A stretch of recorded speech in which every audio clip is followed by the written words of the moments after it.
शीर्षक कविता किसकी रचना है? जख्म पर धूल शीर्षक कविता किसकी रचना है? नामवर सिंह की, मलयज की, भगत सिंह की या फिर उदय प्रकाश की? तो 61 का सही जवाब क्या होगा? लगाओ आप सभी। तो इसका सही जवाब हो जाएगा मलयज की रचना है, option number B right answer हो जाएगा। ओके चलिए 62 नंबर सवाल आपके सामने है। तिरिच के लेखक कौन है? अब बताओ जी, तिरिच के लेखक कौन है? मलयज, मोहन राकेश, उदय प्रकाश या फिर भगत सिंह? 62 का सही जवाब क्या होगा? तो इसका सही जवाब हो जाएगा उदय प्रकाश की रचना है। तिरिच कहानी के लेखक हैं उदय प्रकाश जी। तिरिच एक प्रकार का कहानी है, ये भी ध्यान में रखते चलना है। चलिए अगले प्रश्न की ओर बढ़ते हैं। प्रेम के पीर के कवि कौन है? अब बताओ जी, प्रेम के पीर के कवि फटाफट से लगाओ आप सभी चैट सेक्शन में।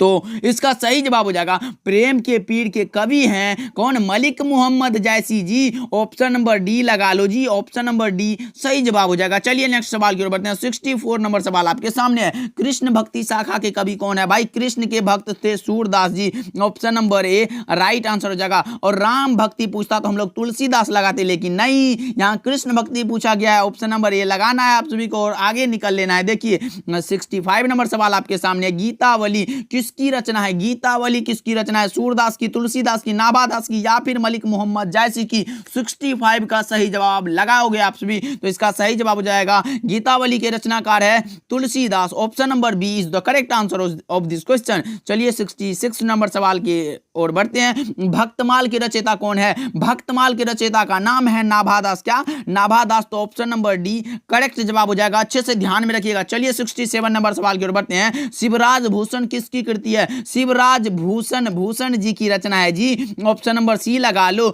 कवित्व के लेखक हैं भूषण जी और शिवराज भूषण भी इन्हीं की रचना है, यानी भूषण जी की रचना है। तो अच्छे से याद कर लो आप। चलिए 68 नंबर सवाल आपके सामने है कि सरोज स्मृति किसकी कृति है? सरोज स्मृति जो रचना है वो है निराला की। किसकी? निराला की। तो ऑप्शन नंबर बी सही जवाब होने वाला है इस क्वेश्चन का। लगा लो आप सभी और अच्छे से याद कर लो। सरोज स्मृति के रचनाकार हैं निराला। ओके चलिए 69 नंबर सवाल आपके सामने। किसका जादू टूटता है? अब ये बताना आप सभी को किसका जादू टूटता है। तो जो जादू टूटता है उषा का। क्या? Option number A right answer हो जाएगा। अच्छे से ध्यान में रखते चलना आप सभी। 69 का सही जवाब ऑप्शन ए सही जवाब हो जाएगा। चलिए 70 नंबर सवाल आपके सामने है। मुक्तिबोध की मां का क्या नाम था? अब बताएंगे आप सभी। मुक्तिबोध गजानन माधव मुक्तिबोध की माता जी का नाम पूछा गया आप सभी। पुतली बाई, पार्वती बाई, अंबिका बाई या फिर राधा बाई? तो इसका सही जवाब होना चाहिए Parvati Bai. Option number B correct जवाब हो जाएगा। और बालकृष्ण भट्ट की माता जी का नाम था पार्वती देवी और मुक्तिबोध की मां का नाम है पार्वती बाई। देखो दोनों में थोड़ा सा अंतर है, अच्छे से याद करने का बहुत बढ़िया तरीका है। मुक्तिबोध की माता पार्वती बाई और बालकृष्ण भट्ट की माता पार्वती देवी। अच्छे से याद कर लो आप सभी। चलिए नेक्स्ट सवाल की ओर बढ़ते हैं। आपको क्या चाहिए? बताओ जी, मैं पूछ रहा हूं आपको क्या चाहिए, मतलब क्वेश्चन कर रहा हूं तो प्रश्नवाचक हो जाएगा जी। Option number C is the correct answer of this question. लगा लो आप सभी, अच्छे से याद कर लो आप सभी। चलिए नेक्स्ट सवाल की ओर बढ़ते हैं। 72 नंबर सवाल आपके सामने है। भगवान श्री कृष्ण के कवि कौन थे? भगवान श्री कृष्ण के कवि थे कौन सा? Surdas ji. Option number D सही जवाब हो जाएगा। भगवान श्री कृष्ण के पूज्य थे वो थे सूरदास जी। ओके चलिए नेक्स्ट सवाल की ओर बढ़ते हैं कि आपकी पाठ्य पुस्तक में, ये भी आपके बोर्ड एग्जाम 2009 का क्वेश्चन है कि आपकी पाठ्य पुस्तक में नाभादास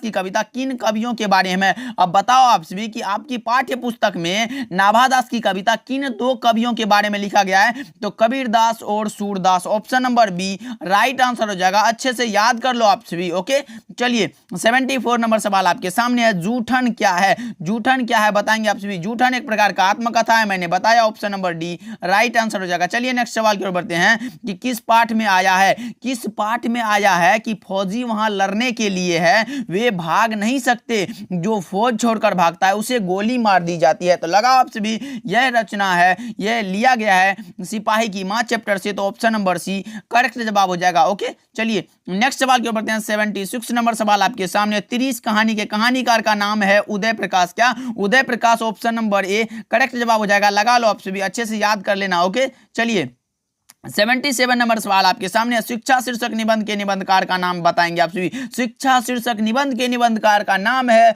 जिद्दू कृष्णमूर्ति यानी J Krishnamurti. Option number D right answer हो जाएगा। चलिए नेक्स्ट सवाल की ओर बढ़ते हैं। 78 नंबर सवाल आपके सामने है। चंद्रधर शर्मा गुलेरी द्वारा रचित पाठ का नाम है। अब बताओ जी, चंद्रधर शर्मा गुलेरी जी के द्वारा रचित पाठ का नाम क्या है? तो ये नाम है भाई चंद्रधर शर्मा गुलेरी। उसने कहा था क्या? उसने कहा था रोज कहानी के लेखक हैं अज्ञे जी सिपाही की मां। मोहन राकेश की रचना है शिक्षा, जे कृष्णमूर्ति की रचना है। तो ऑप्शन नंबर बी सही जवाब हो जाएगा। उसने कहा था कि लेखक हैं चंद्रधर शर्मा गुलेरी। चलिए 79 नंबर सवाल आपके सामने है। सुभद्रा कुमारी चौहान की कविता का नाम है। सुभद्रा कुमारी चौहान की कविता का नाम है पुत्र वियोग। ऑप्शन नंबर बी सही जवाब हो जाएगा। चलिए नेक्स्ट सवाल की ओर बढ़ते हैं। 80 नंबर सवाल आपके सामने है। अर्धनारीश्वर निबंध के निबंधकार का नाम है रामधारी सिंह दिनकर। अर्धनारीश्वर निबंध है, अच्छे से ध्यान में रखिएगा। और इनके रचनाकार का नाम है, निबंधकार का नाम है रामधारी सिंह दिनकर। चलिए 81 नंबर सवाल आपके सामने है। प्यारे नन्हे बेटे को कविता में लोहा किसका प्रतीक है? बताओ आप सभी कि प्यारे नन्हे बेटे को कविता में लोहा किसका प्रतीक है?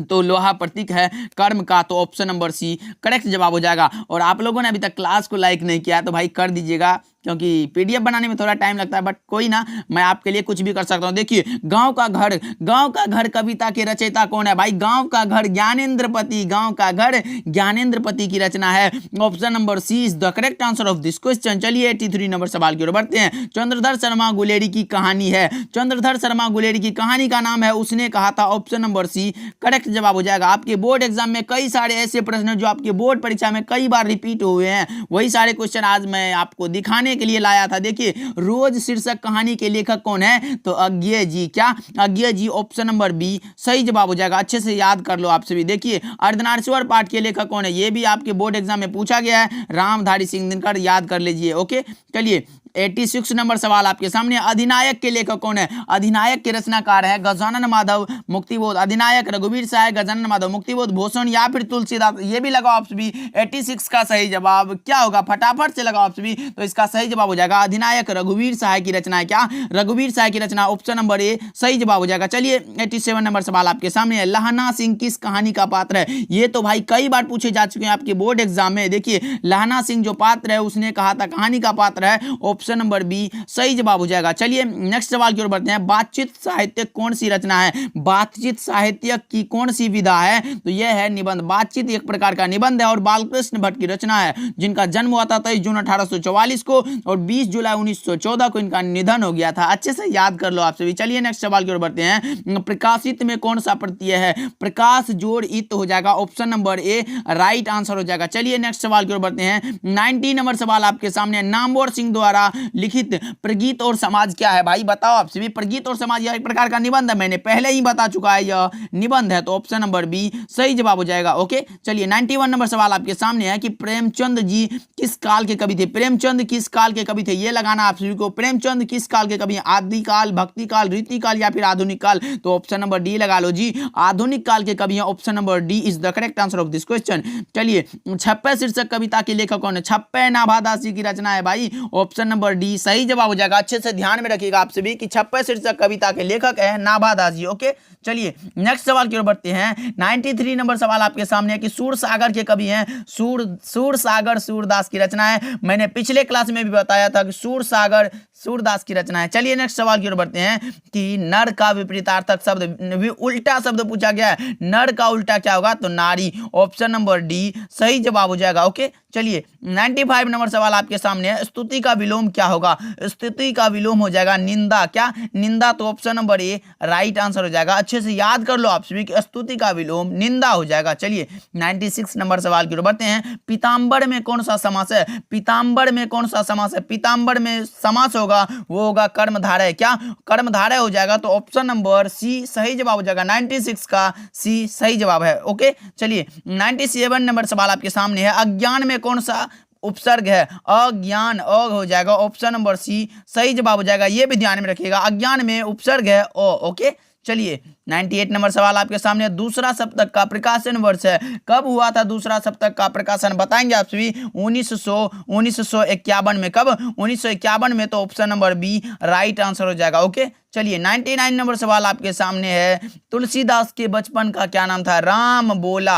राम बोला ऑप्शन नंबर ए सही जवाब हो जाएगा। राम बोला, तुलसीदास के बचपन का नाम था राम बोला। चलिए 100 क्वेश्चन की ओर एंड लास्ट सवाल है आज के क्लास का। देखिए दिन का विशेषण शब्द है, दिन का विशेषण दैनिक हो जाएगा।